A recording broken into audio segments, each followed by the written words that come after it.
wherever you're joining from across the world or across the country. I'm in Minnesota, so it's full on spring here now. Everything's just starting to bloom. The frogs are starting to sing, so that's always a fun time. I have a little lake out back, and there's all kinds of different frogs who are just starting to lend their voices to the conversation, so I can hear them croaking right now. So it's pretty cool this time of year. But what we're going to do this evening is just drop into some poetry from my newest book. It's just wild enough there. And I think what I'm going to do is just read a few selections from each section. The book goes through the 4 directions and also each season. So depending on where you are, we will get to your season eventually. We're going to start with spring. That's where I am, and that's how the book starts. So we'll move through each, and then we'll end by coming back to the center. So as we begin, I invite you to either close your eyes or just find a gaze somewhere that feels good. Roll your shoulders down and back. Just settle in to wherever you're at right now, whether it's evening, you're getting ready to wind down, maybe it's morning, you're getting ready for a new week, whatever the case might be. Take a nice deep breath in through the nose if you can, and out through the mouth.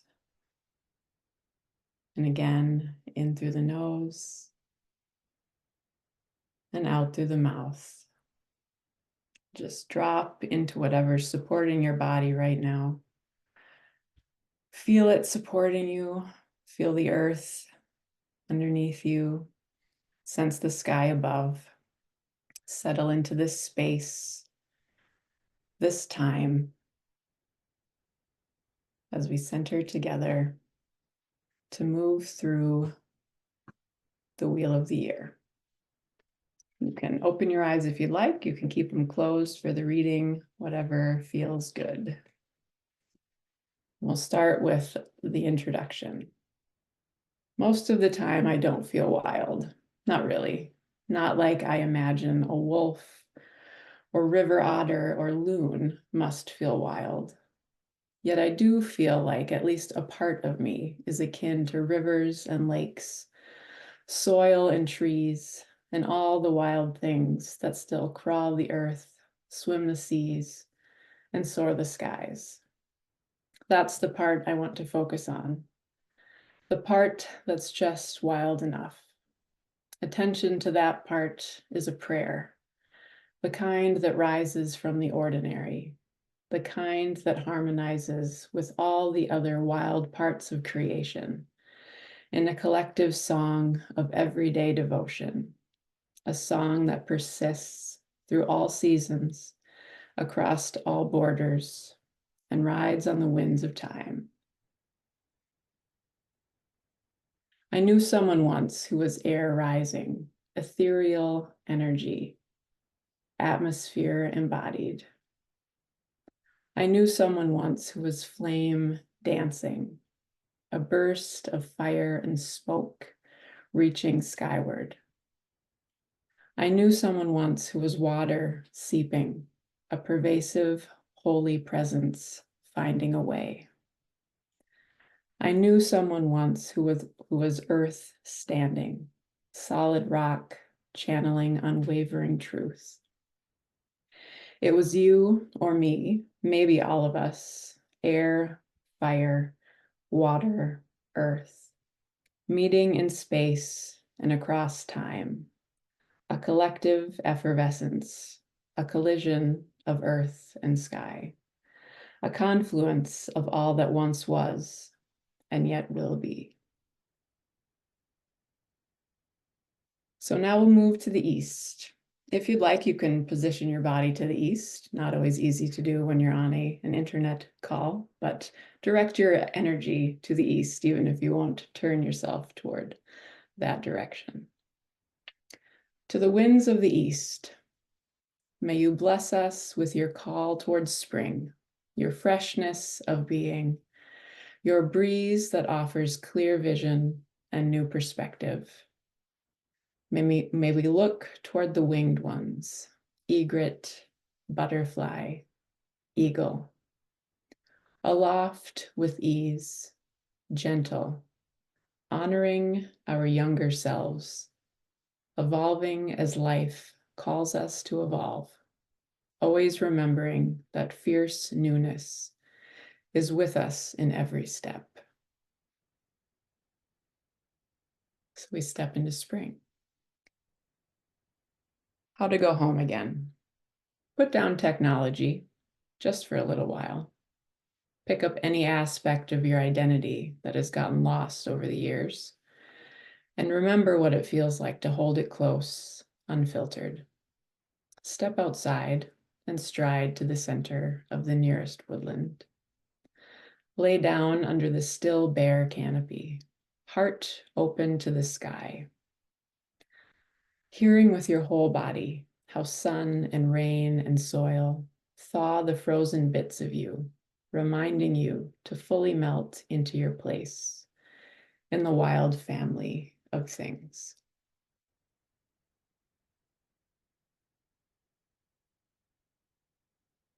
Rainy days in spring. Rainy days in spring are for walking quietly through gently falling water, are for well-thumbed books read in early afternoon, are for tea steeping while drops drum the roof, are for land and sky working together through mess and necessity to keep the world turning, ice and mud eventually coming to an agreement that's green, with potential for growing, with potential for blooming, with potential for feeding weary souls wandering on rainy days in spring.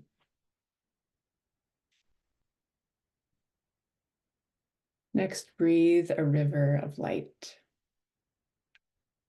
You are breath's shadow and a river of light, a remnant of stars and moon dancing, an expression of bliss housed in a body,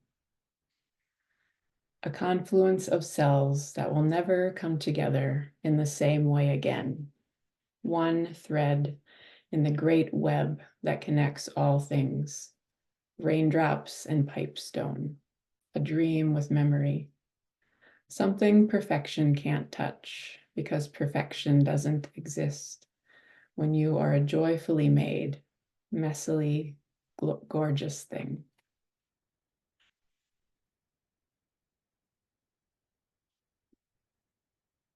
And this next poem is called Harbinger, and it does have a footnote, which I'll read so you know the context. During former Minneapolis police officer Derek Chauvin's trial for the killing of George Floyd, lines of questioning by the defense often brought Mr. Floyd's character into question.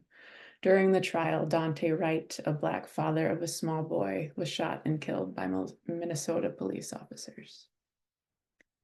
Harbinger. The wind was blowing cold out of the north as a hawk cried, then circled high above, clouds billowing and gray. 60 miles south, Minneapolis. Grief and outrage build. A tiny boy suddenly and violently without a dad, while a man who's already dead stands trial for his own murder. Snow will fall this Easter season. It's expected. It will still startle us. Can it startle us enough? Studies in resurrection. Then suddenly a new kind of hope appears. The kind that walks the earth bathed in light because it already survived fire. A holy risen thing that steps from ashes to companion whatever comes next. And now we move south. So you can position your body south if you'd like. Direct your energy to the south,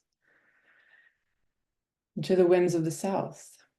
As you usher in summer, may we accept your invitation to step into a time of blossoming, of warmth, a season ripe with reminders of our inner flame. May we tend our passionate, confident, relational selves, honoring transformation, healing, and the power of love. go back one. Take me back to that place under a quiet sky where dragonfly wings make joyful music, fish dance beneath intertwining lily pads. Moss stretches out in welcome underfoot. Remind me to pause just long enough to be swept up by the magic of the kingdom. And the title poem, Just Wild Enough. I wander towards stillness as fog rolls into the valley. Cranes crooning overhead, wildflowers swaying, sun swiftly sinking in the westerly sky, nudging me to notice what needs remembering, to step toward the next moment, fully human and wild enough to find solace in silence, a wild silence that coats the land with goodness and grace, which is, as Wendell Berry might say, the peace of wild things.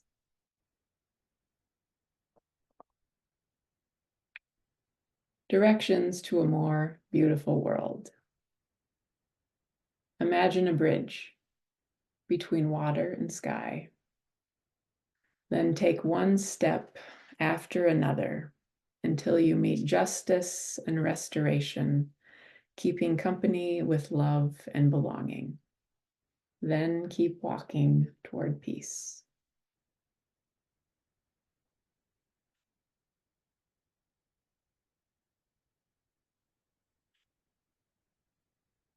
A recipe for one kind of pleasure. First, decide to be here, and just here, but leave a little room for memory and hopeful expectation. Then slice a zucchini, maybe some garlic, to just the size you like it. Chop fresh basil into ribbons of scent and slip a serrated knife through a fleshy orange tomato, one just off the vine, because that's your favorite kind and it's ripe and ready to taste.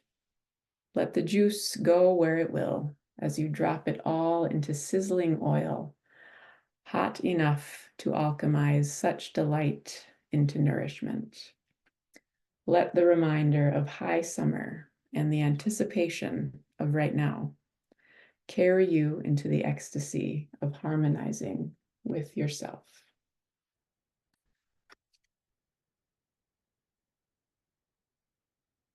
Conversations. Practice being still enough for conversations with wildflowers. And now I'd invite you to put your own word at the end. What do you need to practice being still enough to converse with? Practice being still enough for conversations with.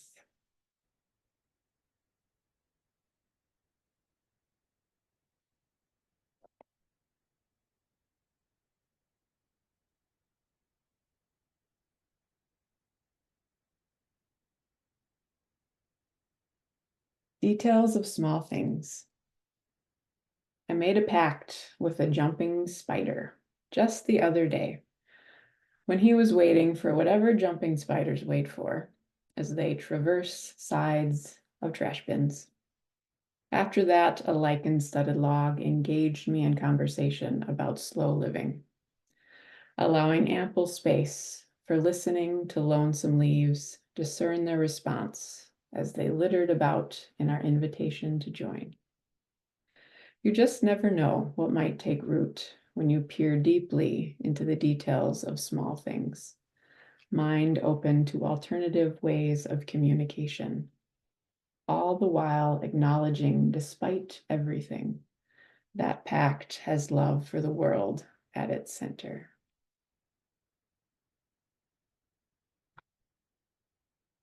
I love those two conversations with the poet within me, sitting by a stream.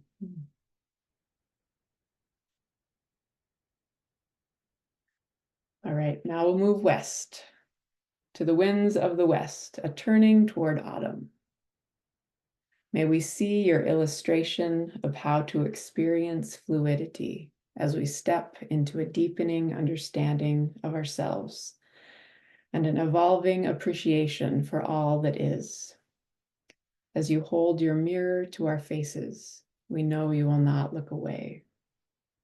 May we sink with gratitude into your depths and emerge cleansed, awake, and fortified for what's still to come.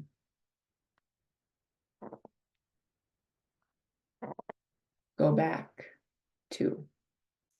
Go back to that place under a quiet sky, where sandhill cranes trill an ancient song, where leaves dance on their way to decay, where frost closes one door to open another. Remember to pause just long enough to be enchanted by the magic of the kingdom.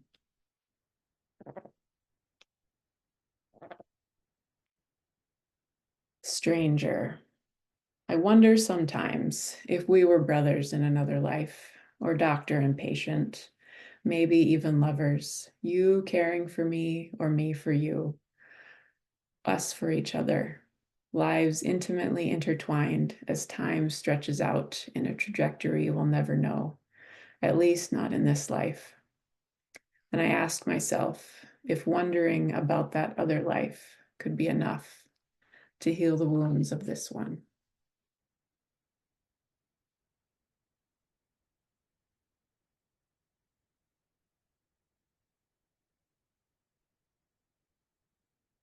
Uncertainty.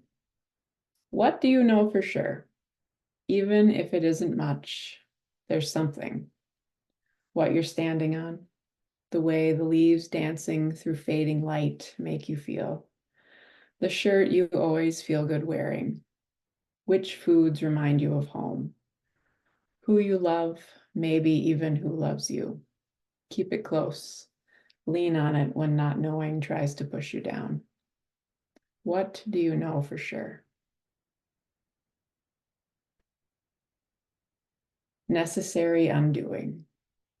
Darkness be an undoing. Unravel threads that try too hard, holding tight to brightness where shadow is better suited for stitching a path through the unknown. Darkness be an undoing.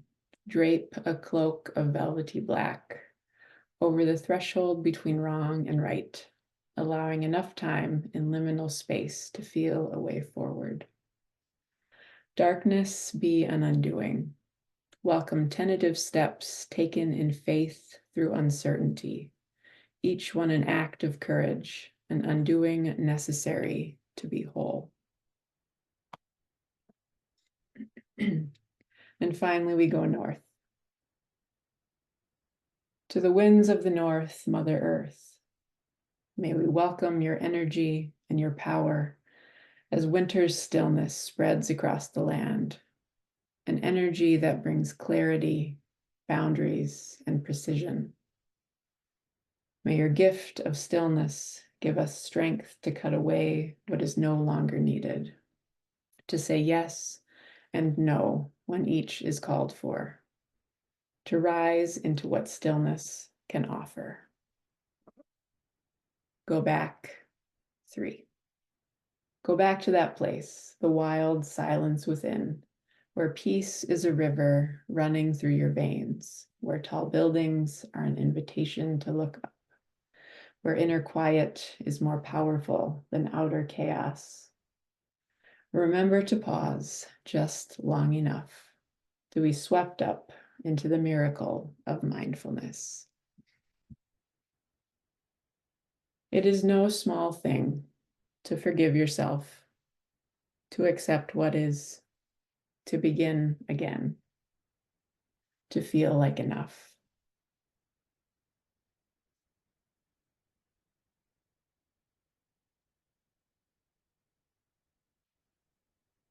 No small thing, too.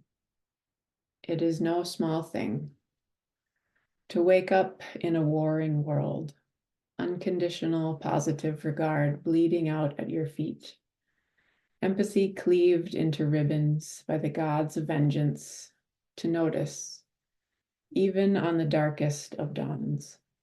A small bird singing songs that rise up anyway.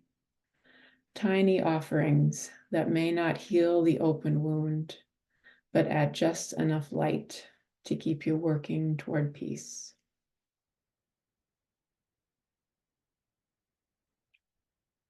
And now we come together into the center. To the center, the swirling mystery that is the source of all things, a source that goes by many names and is of all origins, colors, and creeds. We honor the unknown that pervades all of life, and we hold space for all that you contain.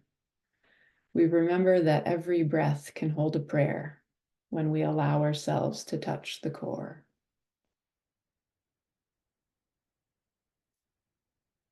Thin places. I was thinking today about words that come alive on your tongue, an embodied host, about beauty that evaporates when touched, so keep reaching, about seekers reading poetry, finding prayer in the lines, about breath, air, life, art, jumbled up vibrations, humanity meeting itself in the space between.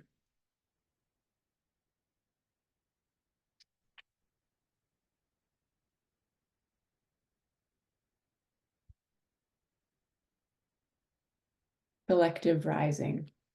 It's there in the witness, pain held with softness, struggle not stopped, but seen.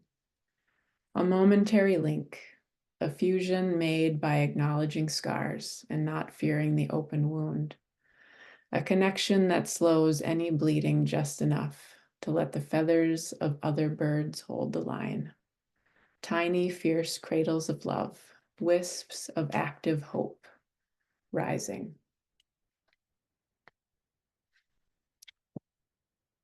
Enough of this world, after poet Teddy Macker. You can never have enough of this world. And that's the part of the mystery, isn't it? Instead, all we can do is see red flowers as they drop their petals, each one a crimson offering, a delicate gift given just once, each one, and then they're gone. Instead, all we can do is feel how sun and wind and rain all have their own language of touch, each one a burst of tactile energy, an elemental shift given day after day, season after season, always repeating, never the same. Instead, all we can do is notice the nuance pervading all of life, each detail another thread weaving, a continual stitching and mending where necessary of Earth's collective tapestry. Instead, all we can do is wonder at how praising things that cannot last holds the world for us, somehow allowing what we do have of this world to be enough. And we'll close with river, amen. Let's go down to the river to pray, whatever praying means to you, ingesting beauty, listening to stones, finding songs in your pockets. Fill your heart with the harmonies that pull beneath the surface. Allow whatever prayer finds you to be enough.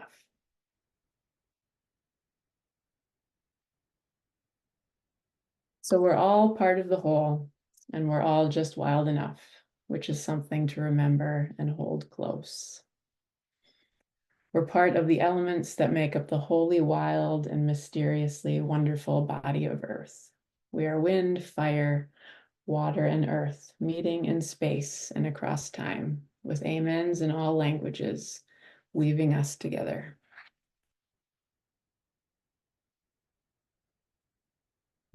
And when you're ready, take another deep breath and let it out. And you can step into the next moment, fortified and ready for whatever comes next. Thank you for your attention. Thank you for sharing those beautiful poems. Um, We have some time if anybody has anything they would like to share or comment on or ask. I find it unbelievable when I'm listening to you read aloud the things I have read and find that sometimes I'm wondering how are you feeling exactly what I'm feeling? mm, And yeah. then sometimes how do you know exactly what it is I need to pay attention to right now? Mm, I find in so many. yeah. It's one of my favorite things to do is I didn't come in with a plan of which poems to read. I just turn the pages and Hmm. read what I feel like reading, and it usually works out. Yeah. Although I've never done that many at one time, so that was fun to be able to, just read through the whole thing. Yeah, wonderful. We have Sarah Lee here asking, how did you decide on this organization of seasons and directions? Mm, yeah. All of my books have a little bit of seasonality to them. Most of them kind of go through the seasons in some fashion. So I usually land on that in some way just because I write so much that's kind of, I try to live seasonally. So all my poems seem to talk about seasons in some way. And then I thought, there's a little bit more to this. Maybe I need to add in some directional and elemental aspects as well. And then just started fitting it together and it worked out. Let's see. Can you read the few lines before we turn to the south? So the poem before that one? Sure. Let's see.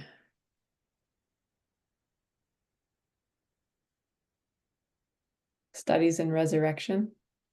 Is that the one?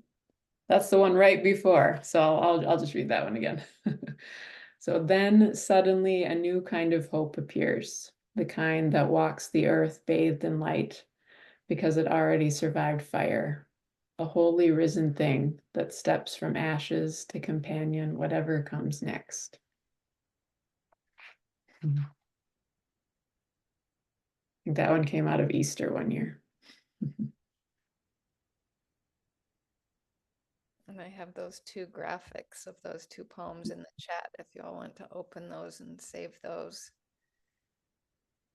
It's just absolutely beautiful. And I love in preparing for you coming here to get to choose my favorites and um, put an image to them too. But you all can certainly follow Heidi on social media and see the beautiful images that she puts to words as well.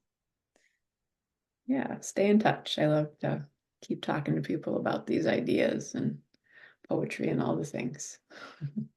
Wonderful. So, people, you have beautiful gems to carry with you through this week. So, thank you for being here. And Heidi, so grateful for you sharing these gifts with us. Thank Yeah, you. it was wonderful to be with you all. So thanks for having me again.